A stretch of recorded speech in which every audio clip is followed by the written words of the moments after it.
Good morning, everybody, and welcome to today's webinar. The title is CRM Optimization, Aligning Your Organization for Insight and Efficiency. We're going to introduce ourselves in a minute, but before we do that, we'll go through some housekeeping just to let everybody know about the format of today's webinar. Today's webinar is simply going to be a panel, and the panelists are myself, Jennifer, and Bill. And we are going to do Q&A at the end. So we've already articulated a few questions and answers that we're going to go through today. But as you have questions, as we're discussing, feel free to use the Q&A or the chat to address those questions to us. And again, we'll try to handle them at the end of today's webinar. Okay, so I will introduce myself. I am Angela Pointon. I am the president and CEO of 11 out of 11. I have been involved in CRM tools, a variety of them, for about 20 years of my career. It started when I was the marketing assistant at a software organization, and I was named the Salesforce admin at the time. And then shortly thereafter, I left and worked at an agency where we were the first HubSpot agency partner. And I have been using HubSpot pretty solely for the past 14 years. 11 out of 11 is also a certified HubSpot agency partner as well. Now I'd like to turn it to you, Jen. Can you introduce yourself, please? Absolutely. It's great to be with all of you here today. My name is Jennifer Zick, and I am the founder and CEO of Authentic Brand. We are a community of fractional CMOs, chief marketing officers, that works with growing businesses all across the US and beyond to help them overcome random acts of marketing and CRM and take healthy steps toward growth. And like Angela, my CRM career experience started also just over 20 years ago when I stepped into my first marketing support role with a little bit of biz dev mixed in, and was handed a book on Goldmine and said, learn how to use this tool. And so between using Outlook, Goldmine, and Act in my early days, and then stepping into a firm that became one of the first Salesforce.com CRM implementation partners, I have been both on the user side as a sales and marketing leader and inside of the consulting space working with companies implementing CRM. So today as a business owner, we run our firm on HubSpot, and I've gotten a great look in the rear view about all the history of how CRM has evolved over time and where it's going in the future. And it's just exciting to be here today with my colleagues who have had their own experiences. So we're happy to share with you. All right, Bill. Why don't you introduce yourself? Thanks so much, Angela. My name is Bill Poole. My company is Convergo. We help entrepreneurs break through the sales ceiling by helping them acquire and serve ideal clients. We provide systemization and fractional services to help them with that. From a CRM perspective, I really don't want to say how long I've been associated with CRMs because that might tell you how old I am. But in the mid-90s, as a sales rep, I had some experience with some really, really, really bad CRMs. And as my career evolved, I was a sales leader. Still, that's definitely a different lens than using it from a sales rep perspective. But the CRMs were still pretty bad. And the reasons we were using them weren't nearly as good as they are today. After I grew out of my sales role, worked for an agency, and we helped some clients leverage CRM from both a marketing and sales perspective. So I have a few different lenses that I have to draw on from my CRM experience. And it's a pleasure to be with you two ladies today. Well, all right, so we wanted to get started by taking a poll. Let me see if I can launch this. So the poll is asking, how would you describe your current CRM situation? We're obviously looking to get an idea of where everybody sits from how they're using CRM at work today. So we'll give you a few seconds to fill that out. I see some of the scores coming in now.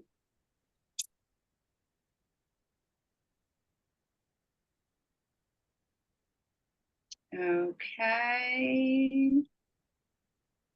I'm going to go ahead and end the poll. 3, 2, 1. All right, let's share the results. So it looks like the majority of people have a CRM that's working quite well, but there's room for improvement.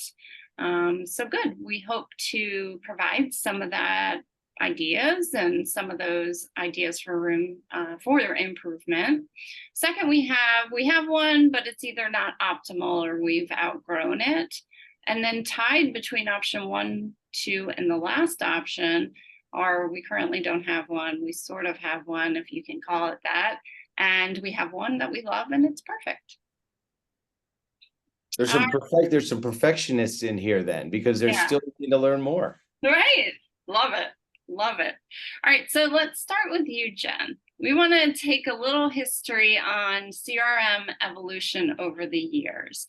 So can you talk about where you believe CRM started and where it's at today? Yeah, absolutely. This was a fun exercise in the throwback machine, really, to go back in time and rewind. But really, when you think about it, fundamentally, the practice of documenting relationships and exchange of value is as old as mankind. Since the beginning of commerce and trade of goods, records of keeping of names and amounts and value. But the real practice of what we now consider modern CRM really had its genesis in the 50s and 60s as computers started to come into the business world, and in the 70s as they started to become more affordable to most businesses, some of the foundational aspects of business like finance and accounting and ledgers were kept in computers. And during that time, and even all the way into the 80s and early 90s, of course, most sales activities were still happening through a Rolodex and index cards and notebooks and maybe spreadsheets at best. So the current modern CRM that we think about in customer relationship management really started to hit the scene in the early 90s with the emergence of tools like I referenced earlier, ACT, Goldmine, some of those early solutions, and also the formation of Siebel, which became kind of the first enterprise play in the CRM space. And as those, what they were called at the time, most commonly was SFA, Salesforce Automation. Right. And as those tools continued to develop through the 90s and become available to both small businesses and large, something was happening over here, which would later become the cloud. And in 1999, Salesforce quietly arrived on the scene with a cloud-based solution, and Siebel was starting to adopt mobile and eCRM solutions as well. And so big businesses were afraid to take on those scary online platforms because data and security and the cloud's going to be a fad. But small businesses started to adopt. And that's really when my career in the CRM space started to intersect this market. So through the 2000s, we saw the quick embracing of cloud-based CRM and the growth of that space. And then the onset of more mobile adaptation and social media. So CRM started to become a platform that connected to entire ecosystems of relationship and process and workforce management. So that's where we're at today, as the tool set is much more broad than just sales relationship management. We'll talk about that. We've all experienced the overlay of marketing automation and marketing engagement tools with CRM. So it's been an exciting place to work and an exciting technology stack to work with. I agree. I love it. One of the things that I think throughout this journey we've all learned is there are some critical roles associated with CRM and when implementing that internally. And so I just wanted to speak about that as far as some learning points for everybody today. We help implement CRM tools within existing client accounts, as well as manage and optimize existing CRM tools if they have them already. And one of the things that we always coach and guide a customer on is really defining the internal roles of the organization and who's responsible for what. And I mentioned I was appointed as a marketing administrator assistant Salesforce admin way back when. And that was a really smart idea for that company to do. I had no idea what I was doing at the time and was trying to figure out everything myself. But the mere fact of picking someone to be the internal champion is really, really wise.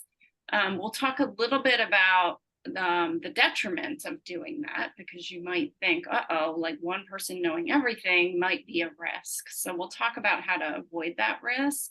But as far as for those of you who are maybe struggling with the tool that you have now, or just looking for ways to optimize the tool, one of the things I encourage you to think about is, do you have one singular champion internal who really knows everything, the ins and outs of that CRM, is attending the trainings, going to the conferences, really becoming an expert at that CRM tool on behalf of the organization. So I just talked about one person, but I'm wondering, Bill, if you can talk about the different departments and what they can gain from using a CRM that's optimized. Sure thing. The list is really growing these days, as you know, right? So obviously sales, we'll start there. Improved win rate, lead conversion rate, that's kind of obvious, right? That's nothing new, but some of the newer things, it used to be hard actually to sell a sales team on a CRM change a lot of times, because it was like a big brother thing, right? Not necessarily something that would benefit them, but really one of the newer benefits is that team productivity. There's a lot of options for semi-automation in sales. Your templated messaging that has great messaging is a starting point for communications. So that really enables sales reps to be more effective with a better message and more efficient with some of the automation and templating there. It also helps with accurate forecasting. And for the sales leaders out there, it's a great tool for rep development, because you can, at a macro level, understand where you might need to make changes as you're looking at metrics and dashboards to make improvements to your organization. At a micro level, it helps with rep development. But in the end, selling sales on a new CRM is a lot easier now than it used to be. From a marketing perspective, obviously, you've got improved lead flow there. Some of the newer benefits, one is there's a lot of closed loop reporting available. And a lot of times the marketing folks used to work in platforms that were just dedicated marketing, but now some of that closed loop reporting enables attribution so that the folks in marketing know what's working and what might not be working. Another one is increased revenue per client. So having additional insight to your client, what's going on and what they like, what they don't like, helps you create a more effective message and really keep them informed of other ways that you can help them. So marketing to your clients is a big one there. The folks in client success or delight, enhanced client satisfaction. There's a lot of different communication channels now that are built into CRM that enable a client success team to open up and let their clients meet them where they are, with features like chat and texting and all different sorts of communication mediums. So enables people can interact with your business the way they want to. And in addition, having that 360-degree view of all the clients' interactions with the business is very helpful for client success. New players there are admin and finance. There's back office functionality now integrated into CRMs as well. So they're a little bit new to the party. So what do they stand to gain? A lot of CRMs, and Angela, you mentioned HubSpot, has billing and payment contracting integrations in the application, which can also feed into billing and billing accuracy as well. And those folks also benefit to having visibility, 360-degree visibility to the client base as well. IT is a little bit different now as well, because they not only they support the CRMs historically when they're on-premise CRMs. That used to cause a lot of different headaches, and now CRMs moving to the cloud can help them out a good bit. And a lot of the dependence on IT from an administration perspective is removed, and the users in the environment are now more empowered to do things on their own. So moving the application to the cloud means less systems to support for them. New CRMs also have there's a need for security these days. So the newer CRMs give IT the opportunity to provide more secure solutions than they may previously would have been able to really even imagine in the old CRMs.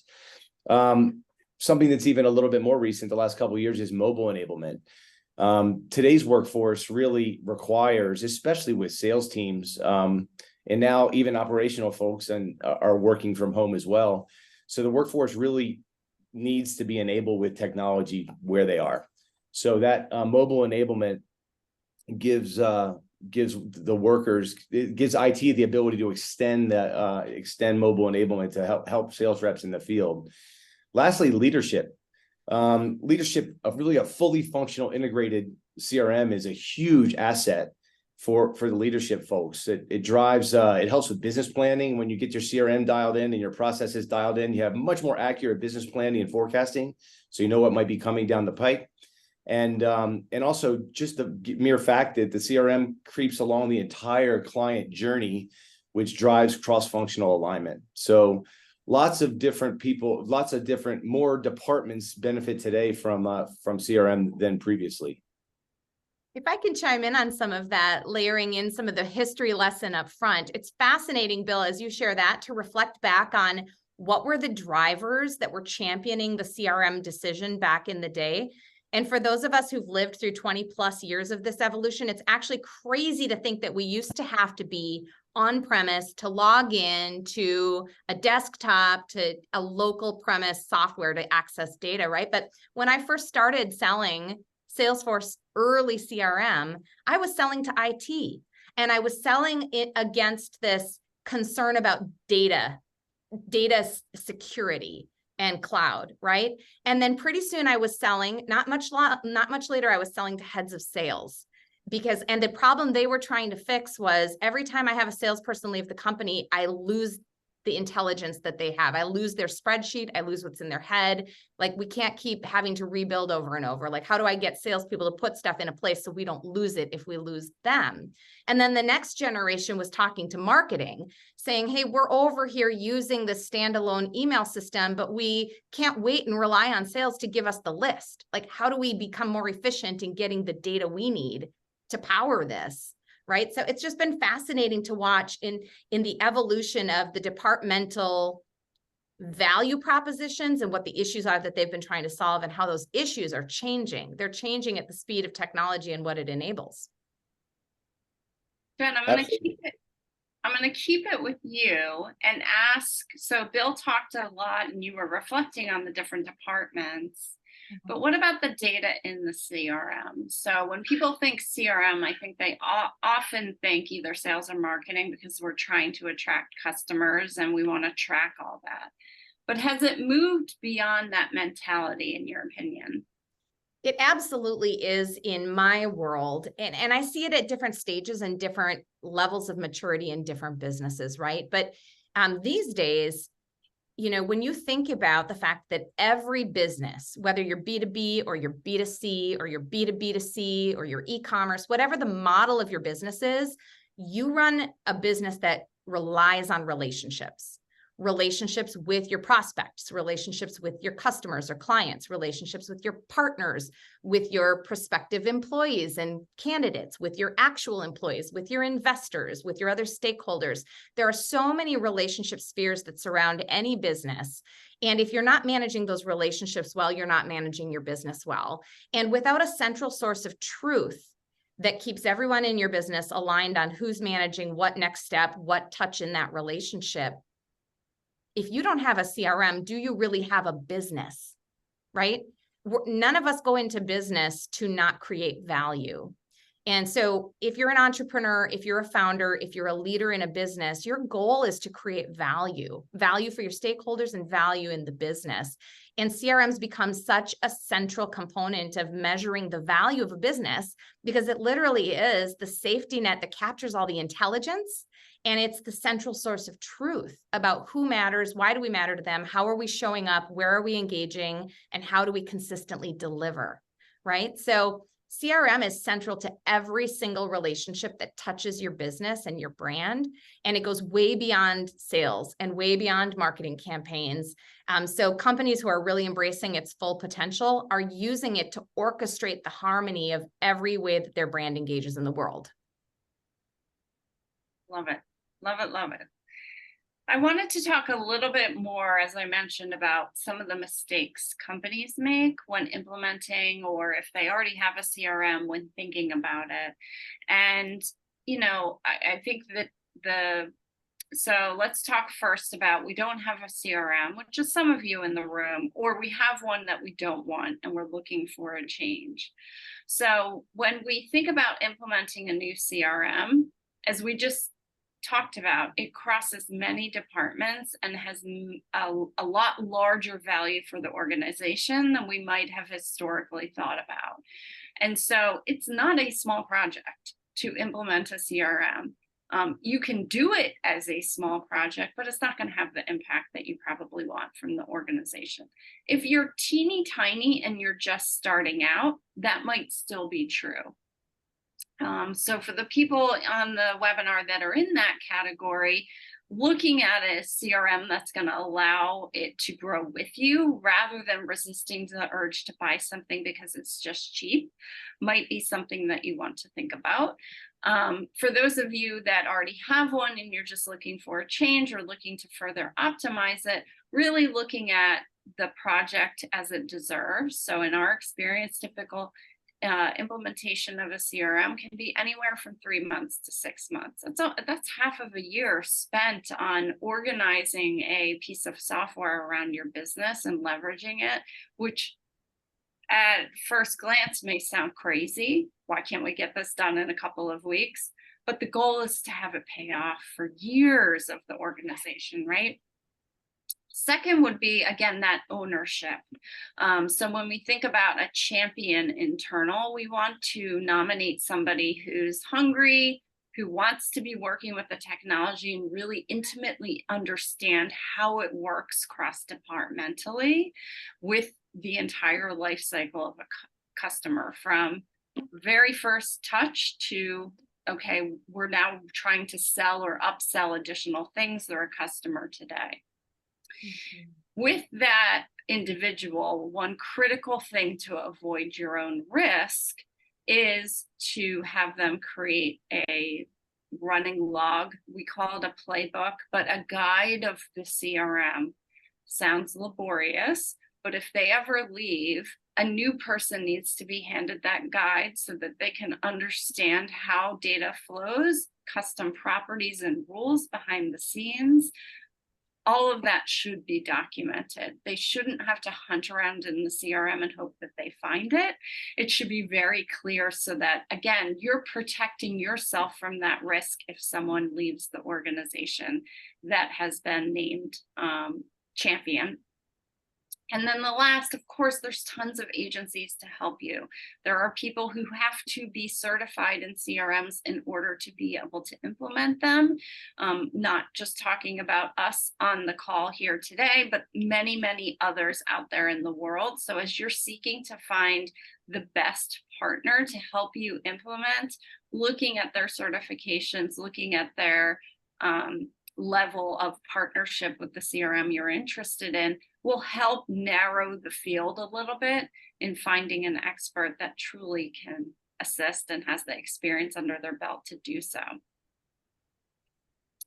So, Bill, can I add to something? Can I add something to that, Angela? Absolutely. There's mistakes that I've seen made with regard to rolling out CRMs. One is the lack of leadership, buy-in, and sponsorship. It's really important for, if you're rolling out a CRM, the leader's not in the room, that's not good. If the leader's in the back of the room, that's not good. The leader should be at the front of the room introducing the concept. So you have that top-down alignment. It needs to be very clear that the leadership is in support of this. And alignment is very important. I once talked with a business owner, and he said, Bill, we implemented a new CRM, and I told the reps that they need to input their content, their calls into the system, because I want to know how many calls they make, and I just don't get it. They're not doing it. Well, there's no alignment there either. The folks that are supposed to use the system need to understand how it's going to make their life better, right? The CRM has a lot of ways to make everyone's life better in those departments that I just mentioned, but that presenting it as how it benefits everyone, that it's not a big brother situation, that everyone stands to gain with this. So the top-down alignment is something that is really important, and obviously the appropriate communication and training, as we have change management in our blood. That top-down alignment, communication, training, and stickiness is really important. But it does all start at the top, and the leaders actually need to use the CRM as well, not just communicating the importance of the CRM. So that's what we've seen that I've seen that mistake made a lot. Can I chime in too? I don't mean to take us off track, Angela, so just rein me in if we're getting too far off course, but mistakes made in CRM implementation could be a whole series of webinars, of course. But some of the most common that I've seen is that a lot of organizations get that they should have a CRM, or maybe they need a more modern CRM, but they're trying to compare solutions apples to apples without first identifying the criteria that their business requires. And one of the biggest mistakes made in the CRM community is being made by the software companies themselves, who hype up the capabilities of the tool with fancy demos that look awesome. And you can imagine how that would work inside of your business. But then when it really comes into your business, I've never yet seen a client who can just take what's out of the box and it fits. So software companies don't do a good job. They do a disservice to the buyers about the level of rigor and intentionality required to implement properly.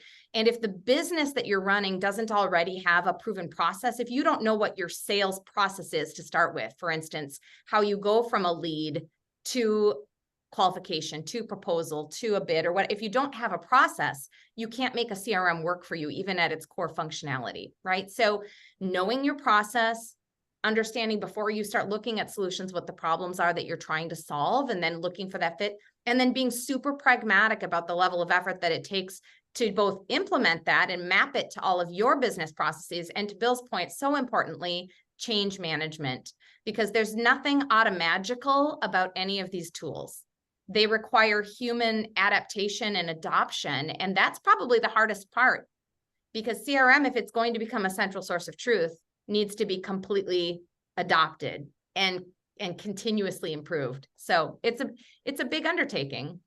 Indeed. That's a really good point. You actually made me write something down for a client. Thank you.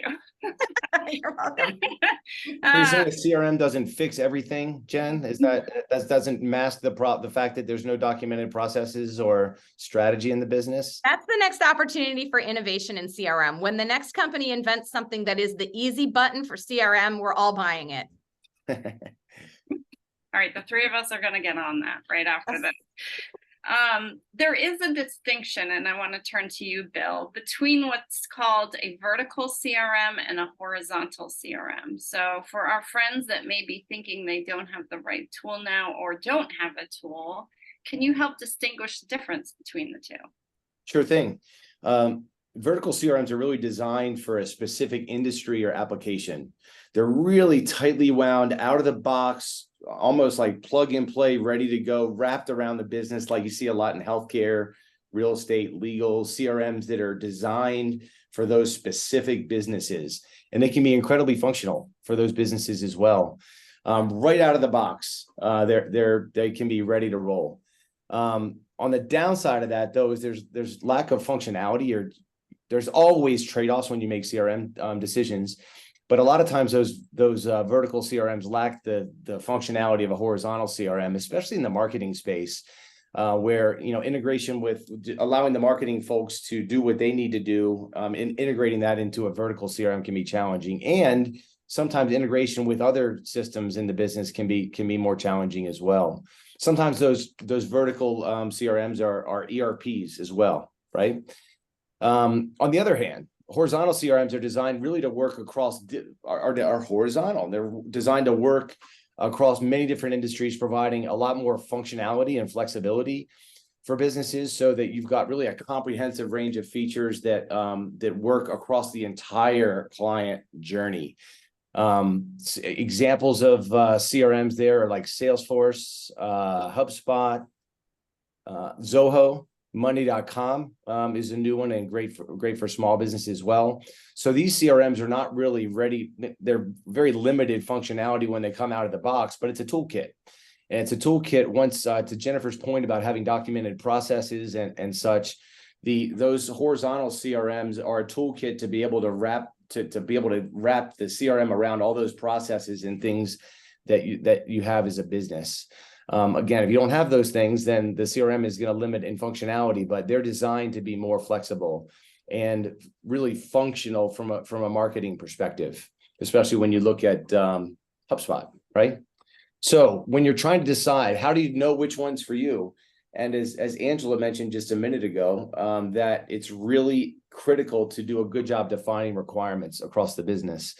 Excuse me, that defining requirements involves talking, ensuring that all the people's perspectives are taken into consideration, the processes that ideally are documented and followed by all, but also the technology requirements need to be defined as well, as a lot of these CRMs have a lot of, we've got an app store, right? And a lot of different options to integrate with existing applications, and then APIs to for more complicated proprietary applications that allow some integration as well. So it's really, really, really important to do a thorough job defining those requirements across the business. And then you can look at the trade-offs, and the trade-offs make a lot more sense as to, understand what the requirements are. And that adds a lot of context to helping you decide and what trade-offs what you're willing to live, what you need and what you might be willing to live without. If I could add to that in terms of some of the ways you might think about whether vertical or horizontal best suits your business, I would encourage leaders to think about the culture of your organization and your longer term vision and roadmap for your business. Because as you're first getting started, let's just imagine that you are a traditional law firm. Then a vertical solution might feel like it's easier, it's lower cost, and it meets all of our current needs. But if your business decides to diversify by adding on new offerings or services or capabilities, or maybe you've built some other custom component and you need to go to market differently than the average law firm, now you might find yourself really tightly wound around a solution that's embedded in everything in your business and hard to extract from, and it's not flexible, and that becomes painful. So if you are a culture of kind of more traditional industry, we're going to stay the course, we're going to stay in this space, this is our vision, vertical solution might be a great fit. But if you're a highly innovative leader or cultural team and you want to have space to maneuver, you're going to want a horizontal solution so you don't get stuck. Great point, Jen. Yes, it's hard to see that from, now to the future, but it is a smart thing for sure to think about.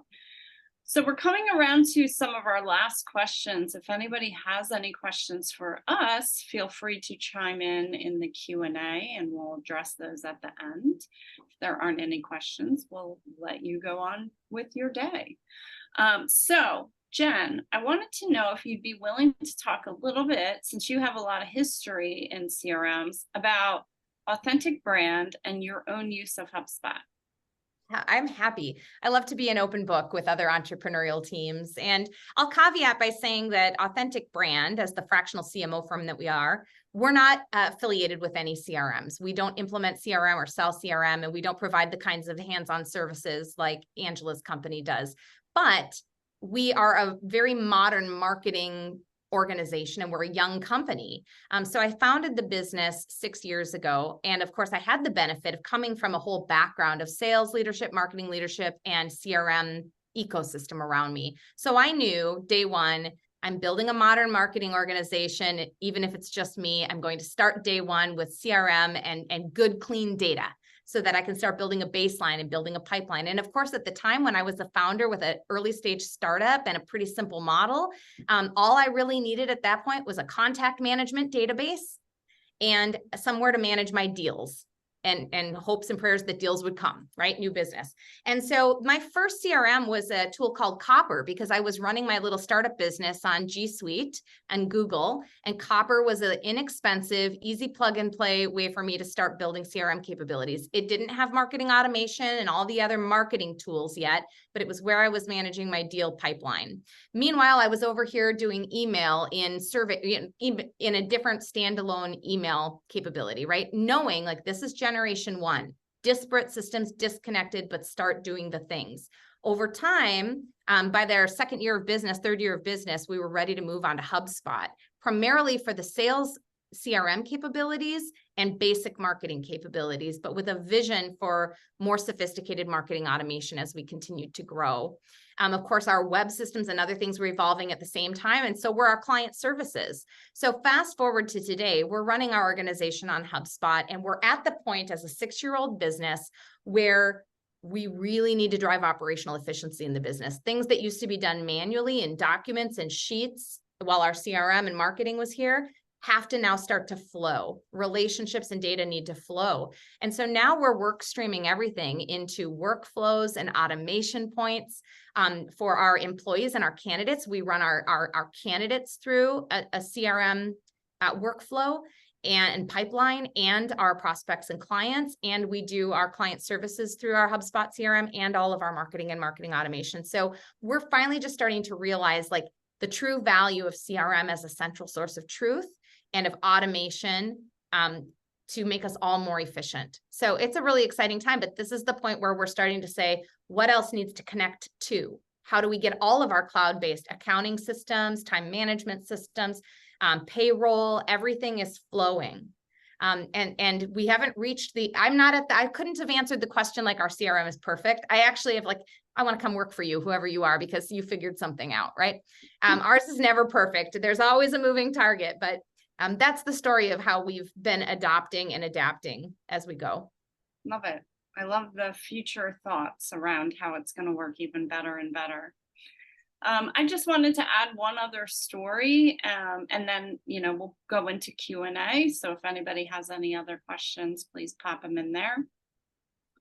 I had the great pleasure of working with a company called CultureWise. They are a both software and consulting services company. They provide services around culture for organizations, as you could imagine. And they implemented HubSpot. They shopped around different tools, and HubSpot was the one that they selected. This is going back maybe 5-6 years ago now. And they have really grown the tool with the organization. One of the things that I think that has benefited them the most is about 2 years ago, they hired that champion that I was talking about. And I was just looking in the attendees to see if Tyler was on today, but he's too busy building things in HubSpot. So he's going to listen to the recording, apparently. He did register. So Tyler is the champion. He's the digital marketing manager over at CultureWise, but he is intimately aware of everything going on in HubSpot. He, of course, attends the marketing meetings, but he also attends operational meetings as well as sales meetings, because there's reporting that's coming out of the tool that's informative for those departments. And there's a reporting being asked about in that meeting that doesn't exist today that he then goes back and builds. So some of the information that that organization has grown because of is an intimate awareness in the types of marketing that influence their customers to buy. And so one of the things that we do is every single month we report on what were the influencing attributes of marketing that led to closed won opportunities for that month. Was it a webinar? Everybody who closed attended a webinar. Was it a case study? Was it a video on the homepage? Was it all three of those things? And so having that intimate pulse on how the marketing is impacting on a real-time basis rather than let's look at last year, right? But in a real-time intimate basis really helps us move and ebb and flow quickly. As well as I mentioned, from a sales perspective, reporting on, how many calls were made, how many meetings were secured. We know that there is seasonality within a business, both at a macro level because of events like inflation that we're all dealing with and interest rates and buyers really locking down on spending money. And there's also seasonality that might be true for your own business, where you can look at how the summer went last year versus this year. Were people just on vacation and they didn't want to buy anything, or what was going on? And so that kind of reporting can really help inform for forecasting and projecting for future revenue in the quarters to come. Those are just two, tangible examples, but there's many, many, many that have come out of my awesome pleasure at watching this organization just grow from first implementation to how they use it today. Okay, so we're getting some questions coming in. The first one, I'm going to pitch it to Bill but Jennifer, feel free to chime in. Bill, you have mentioned a couple. What are some of the best CRMs that you've used?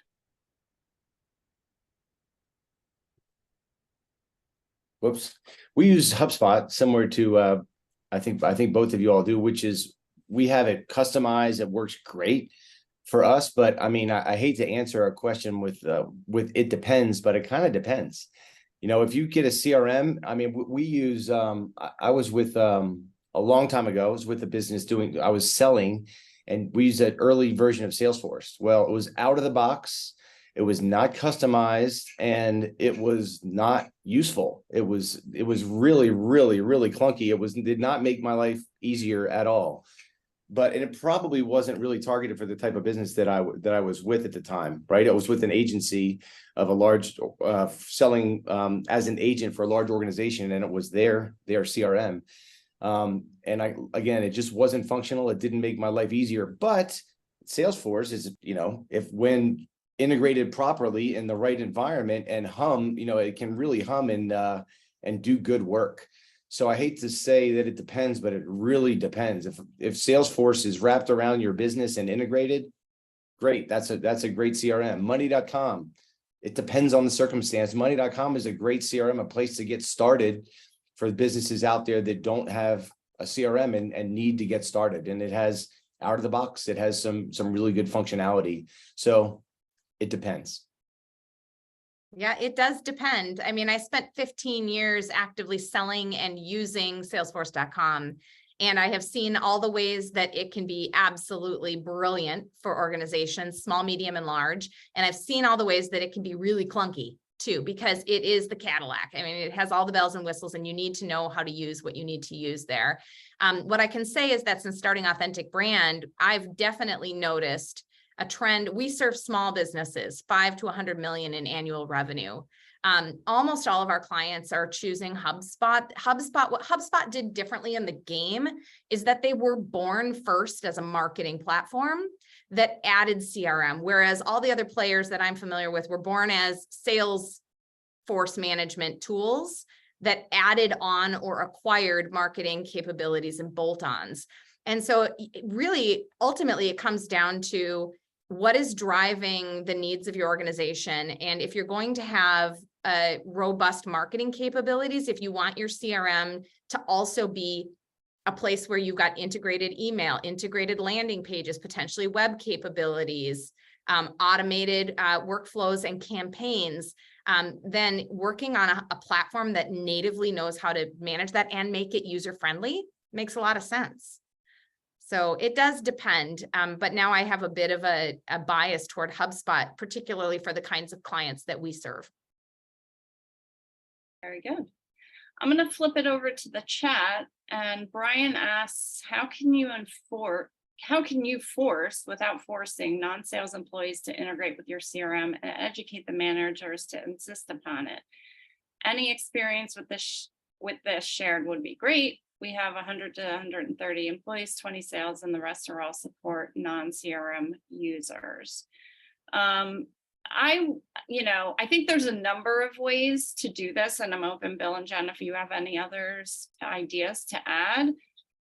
If it's been running for a while and there just isn't adoption across the organization, then perhaps the leadership conversation, coming from the higher ups to the organization about the vision for the CRM, what it's not today and what it should be for the organization is probably appropriate. Again, as Bill was saying earlier, so that everybody can see what's in it, not just for the company, but hopefully in that messaging also for me, how it's going to make my job easier and better.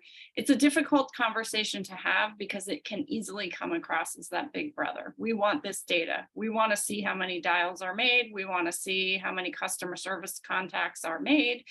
But that is only part of the story. So if intentional thought can be given to how is this going to help us grow as an organization together, and how is it going to help each department operate more smoothly, I think, my recommendation would be to try and articulate that dialogue.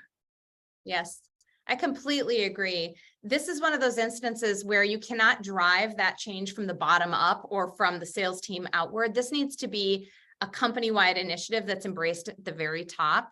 And it's not so much about comply It's more about what gets measured gets done.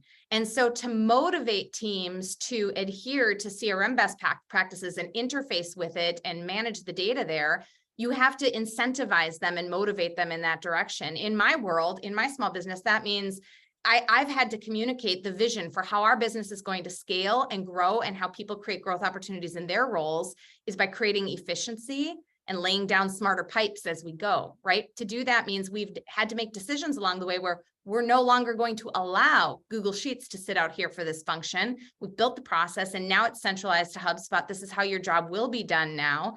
And so what is getting measured and managed is what gets done. So we're just using CRM as a magnet, but I'm the CEO saying, central source of truth, our business is relationships. If it's not in HubSpot, it doesn't exist. I don't want to see any more sheets. That's just not acceptable. So you got to get your C-suite on board for that. Yeah, it's tough. And building on that, there's a question in there, Angela, that's having some issues regarding keeping the CRM updated constantly. That's the same answer, right? It's if you expect it, then inspect it, right? Which, a lot of times if you got a sales manager that's having one-on-one sales meetings without the CRM open, that's not a good message. And then there's got to be top-down buy-in to using the CRM. The CRM the dashboard should be open during a one-on-one, during a sales team. So a lot of times, if one of the challenges with keeping a CRM updated consistently is because that there's not that leadership buy-in to actually using the application when, LMA. Mm-hmm. Well, and I think a lot of businesses I've seen over the course of the CRM evolution, a lot of business leaders have been really afraid to let go of top performing salespeople or high performing employees who just are mavericks and they don't want to participate. But eventually you have to make a decision if you're a growing business about whether the health of the organization and the value the business is creating is what's important.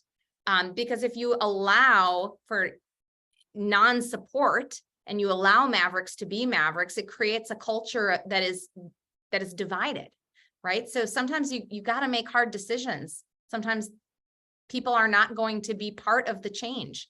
That's true with every innovation and growth in business. Absolutely. Okay, so let's move on to another question from Claudia. Hey, Claudia. She asked this in the Q&A. We are a small startup and use HubSpot. One of the things I struggle with as the CMO is data integrity and having too many cooks in the kitchen. Never experienced that. Yeah, we got you. Do you have any tips on how to manage others in the organization, especially at the C-suite and founder level? So I think the root of the question is sometimes reporting cannot be relied upon. And when multiple people are either logging calls, not logging calls, marketing's touching the CRM, you got a lot of hands in the CRM, that data integrity becomes a little unwieldy in ensuring it is done as so. And so, one thing that I have seen, quite honestly, other clients do, so this is not like an Angela would recommend, but I've seen the benefit of other clients doing this, is running some, not secret reporting, but running some reporting to just do a gut check on things. Like leadership is questioning whether anything is working to close sales. Okay, so let's run some reporting. How many calls were made to a prospect? If HubSpot is telling us 0 calls, bringing that to the person who owns the prospect and saying, did you make calls?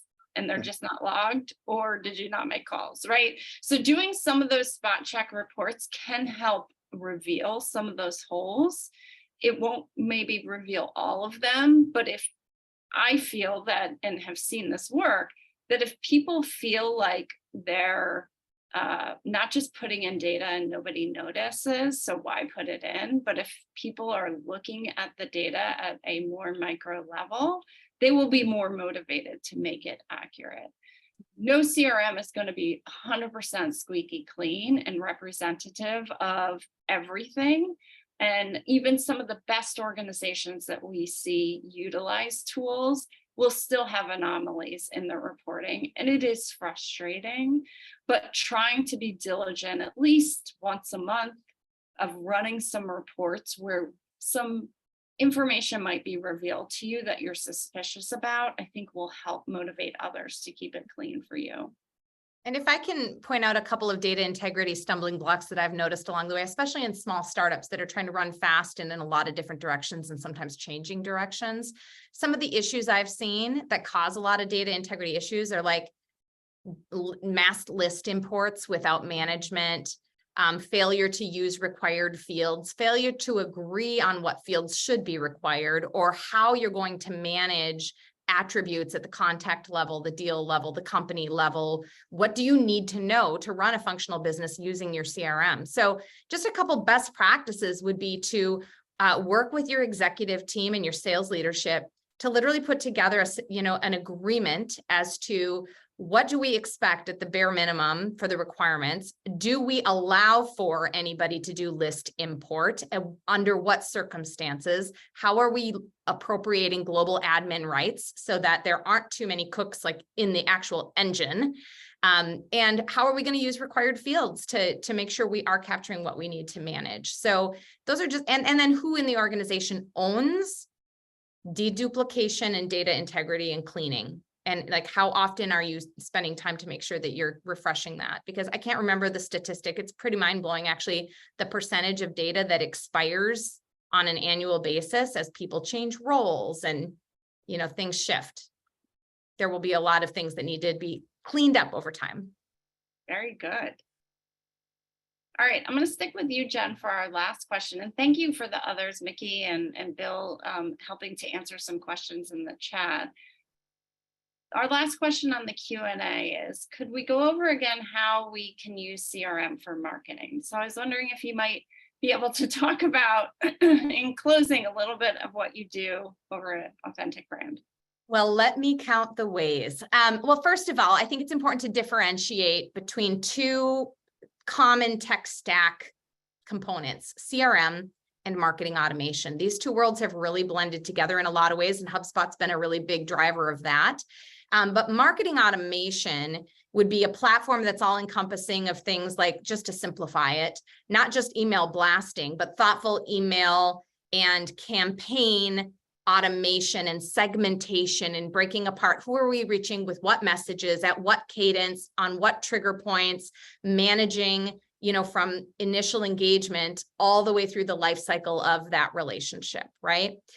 So marketing automation itself is a very sophisticated engine that is around marketing campaigns and conversion through content and interaction and engagement. You can overlay that on top of CRM so that you're working through the whole funnel and not just a traditional funnel where marketing is working from initial engagement through those conversion gates down to now we have a hand raiser lead and it becomes a deal and the deal becomes a win. But with marketing automation overlaying your CRM, you're following that customer beyond the win, beyond the point of conversion to becoming a customer, to now marketing can nurture that relationship with continued engagement and content around with sales and collaboration with sales, customer service, support, to make sure that marketing is playing an active role, not in just demand gen, but in retention and advocacy building and account-based marketing and deepening of relationships. So that's like the simplest way to paint the picture. But now let's say that you have a CRM that doesn't have a marketing automation component, but you do have a marketing team. The marketing team still needs to be able to, let's just use simple explanations. Let's say they are hosting a trade show and sales is going to attend the trade show and marketing is supporting the trade show, and you're coming back from the booth with a list of leads. In the past, there's some finger pointing because marketing will import the leads and say, we just gave sales a bunch of leads, and sales spends time and says those leads were garbage and marketing's not doing their job, right? So there's data sharing, but without data standards that you've agreed to, that sharing can get really messy really quickly because a lead's not really a lead until it goes from being a suspect to somebody with a need, right? So anyway, I could go on and on about how CRM can be used to support marketing and back and forth, but they really work in tandem. How would you add to that, Angela? Anything?